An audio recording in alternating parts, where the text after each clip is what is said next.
ने सोचा था कि जब इंग्लैंड 301 पे 4 आउट होंगे और वहाँ से इंडिया एक एक ऐसा मैच जीतेगा जो कि तारीख में लिखा जाएगा।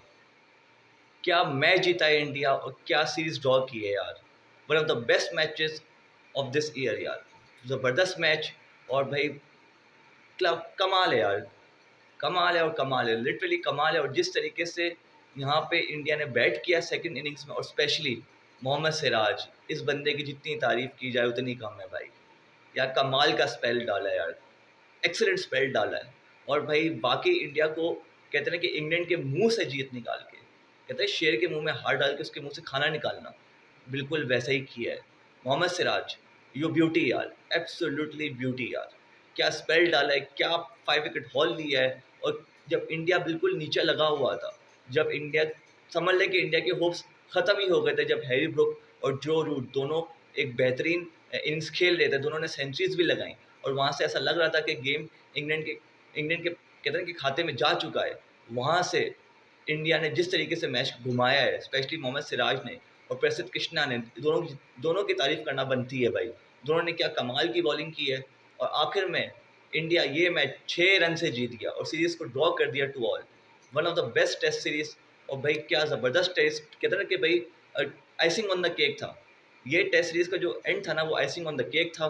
इससे अच्छी टेस्ट सीरीज़ का आपको एंड नहीं मिल सकता है यार, बिल्कुल नहीं मिल सकता। एक टीम जो कि बिल्कुल कहते हैं कि 2-1 हारी हुई थी सीरीज़, उसके लिए मैच जीतना इतना ज़रूरी था कि वो अगर ये मैच ना जीते तो वो सीरीज़ हार जाते। और दूसरी टीम जो कि सीरीज़ में ऊपर थी, लेकिन ऑन दी अदर हैंड मैं आपको ये बात बताना चाहता हूँ कि पूरी सीरीज़ को डोमिनेट इंडिया ने ही किया है, चाहे वो टेस्ट 1 से लेकर टेस्ट 5 तक। जिस तरीके से इंडिया ने क्रिकेट खेली है, उनको सलाम है और वो डिज़र्व करते हैं यार ड्रॉ करना। एक्चुअली तो सीरीज़ का स्कोर लाइन इंडिया के हक में जाना चाहिए था, इंडिया की सीरीज़ जीतनी चाहिए थी, लेकिन कहते हैं 2 मैच जिस तरीके से इंडिया हारा है, स्पेशली वो जो थर्ड टेस्ट जो लॉर्ड्स में हारा है, वो इंडिया को कहीं न कहीं चुभेगा ज़रूर। क्योंकि सीधी सी बात है, वो टेस्ट मैच इंडिया का जीता हुआ टेस्ट मैच था जो वो उन्होंने इंग्लैंड को दिया। अगर वो टेस्ट मैच वो जीत जाते तो सीरीज़ आज उनके नाम पे होती, लेकिन it goes like this. Cricket इसी चीज़ का नाम है। लेकिन जो ओवर में ड्रामा हुआ है, जो ओवर में मैच हुआ है, ये भाई ये हिस्ट्री में लिखा जाएगा। बताता चलूँ आपको कि भाई इंग्लैंड टॉस जीता था और पहले बॉलिंग का फैसला किया था। अच्छा, इसमें बहुत से बड़े प्लेयर्स शामिल नहीं थे। बेन स्टोक्स इसमें नहीं थे क्योंकि उनको उनको इंजरी हुई भी थी। जोफ्रा आर्चर नहीं थे इस मैच में। इंडिया की तरफ से ऋषभ पंत नहीं थे, जो कि कितने बड़ी बात थी। और जसप्रीत बुमराह नहीं थे। तो मतलब समझ लें कि दोनों दोनों तरफ से जो है चेंजेस हुई थी। यहाँ पे एटकिंसन आए थे टीम में, बैथेल आए थे, और वहाँ पे जो है जुरेल आए थे टीम में, और सिर्फ जुरेल ही आए थे और आकाशदीप वैसे ही खेल रहे थे। तो कहीं न कहीं जो थी वो चेंजेस हुई थी। करुण नायर वापस आ गए थे। करुण नायर तो खेल ही रहे थे खैर। तो टीम में थोड़ी बहुत चेंजेस हुई थी। लेकिन जिस तरीके से ये पिच थी, ग्रीन टॉप पिच थी, यहाँ पे बैट करना it was highly impossible, specially on day 1, day 2। जिस तरीके से ये पिच बिहेव कर रही थी, यहाँ पे स्कोर करना बहुत मुश्किल था। और जो बैटर्स फँसे, बिल्कुल फँसे, क्योंकि पहली इनिंग्स में सिर्फ 224 रन बनाने में कामयाब हुआ था इंडिया, ऑल आउट हो गया था। क्योंकि पिच में बहुत हेल्प थी बॉलर्स के लिए, और यहाँ पे वाक़ई बैट करना बहुत मुश्किल था। लेकिन फिर इंग्लैंड ने भी ज़्यादा कुछ कमाल नहीं किया। इंग्लैंड भी 247 पे ही ऑल आउट हो गया था। ऑब्वियस सी बात है, पिच को इस मैच को डोमिनेट ही बॉलर्स ने किया है। तो पहली इनिंग्स में दोनों तरफ ज़्यादा स्कोर नहीं आया था। करुण नायर की 50 आई थी वहाँ से, और दूसरी तरफ से हैरी ब्रुक की 50 आई थी, और ऊपर से ज़ैक रॉली की 50 आई थी। बाकी किसी का ज़्यादा स्कोर था नहीं। बॉलर्स ने डोमिनेट किया। पहली इनिंग में भी समझ लें कि सिराज ने और कृष्णा ने 4-4 विकेटें हासिल की थी।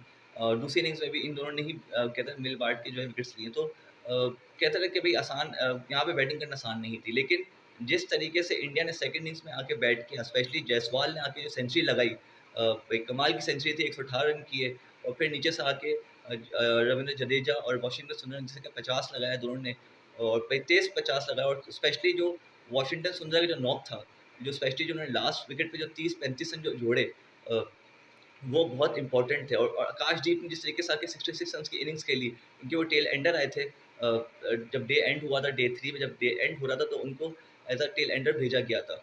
डे 2 आई गेस, डे 2 पे जब उनको भेजा गया था तो टेल एंडर के तौर पे आए थे। लेकिन उन्होंने भी 66 रन्स जोड़ लिए थे अपने स्कोर में, तो वो बड़ा एक हेल्पफुल रहा। और स्पेशली जो वाशिंगटन सुंदर ने जो 50 किया, स्पेशली जो टेल एंडर के साथ जो 30-35 रन की जो पार्टनरशिप लगाई, तेज़ रन बनाए, वो कहीं न कहीं इंडिया को, इंग्लैंड को बहुत भारी पड़ गया, क्योंकि आखिर में जो मार्जिन था वो सिर्फ 6 रन का था, और वो 30-35 रन की पार्टनरशिप थी, वो कहीं ना कहीं वो गेम इंग्लैंड से दूर लेके जा चुकी थी। लेकिन फिर बात वही करेंगे कि भाई फिर यहाँ पे क्रिस वोक्स के साथ एक इंसिडेंट हो गया, जो उनको जो है उनका शोल्डर डिसलोकेट हो गया, जिसकी वजह से वो बॉल नहीं कर सके थे सेकंड इनिंग्स में भी। और जब वो बैट भी करना है फोर्थ इनिंग्स में, जब इंग्लैंड बैट कर रहा था, तो वो अपने साथ कहते हैं कि एक उनका प्लास्टर लगा हुआ था शोल्डर के ऊपर।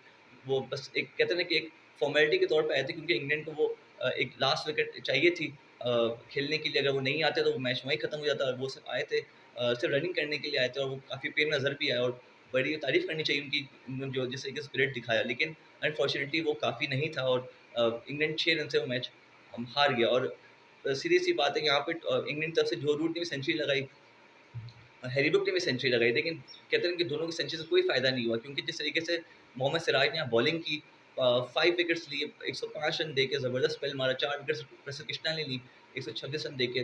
तो भाई हैट्स ऑफ यार, बहुत अच्छी विक्ट्री थी इंडिया के लिए, और एक अच्छा बूस्ट है इंडियन टीम के लिए, स्पेशली उनके नए कैप्टन है शुभमन गिल के लिए। उनका एक अच्छा आउटिंग रही एज अ कैप्टन, क्योंकि ये पहला इंटरनेशनल टूर था, और वहाँ पे वो सीरीज़ ड्रॉ करके आए। एक अच्छा कॉन्फिडेंस मिलेगा उनको यहाँ से, और जिस तरीके से यहाँ पे इंडिया ने खेला है, उनकी तारीफ़ करनी चाहिए। ओवरऑल सीरीज़ अच्छी थी, मज़ेदार थी।